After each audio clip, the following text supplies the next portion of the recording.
महाराष्ट्र में चुनाव के ऐलान से पहले ही एनडीए टूट जाएगा। महाराष्ट्र एनडीए यानी महायुति में घमासान मचा हुआ है। अजीत पवार के तेवरों से साफ हो गया है कि वो नाराज हैं। एक दिन पहले ही वो कैबिनेट की बैठक छोड़कर चले गए थे।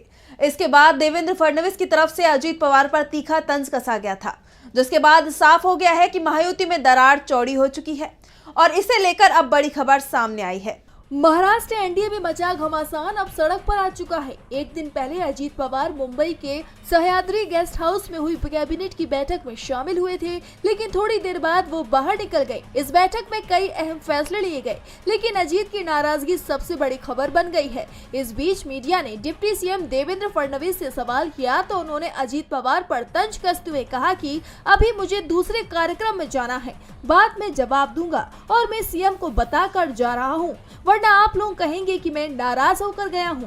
दरअसल अजीत पवार की नाराजगी को सीट बंटवारे से भी जोड़कर देखा जा रहा है, क्योंकि सीट बंटवारे में बीजेपी अजीत पवार की कुछ भी सुनने को तैयार नहीं दिख रही है। हरियाणा में बीजेपी को मिली जीत के बाद से ही राज्य में बीजेपी अपने सहयोगियों पर दबाव बनाने में जुट गई है।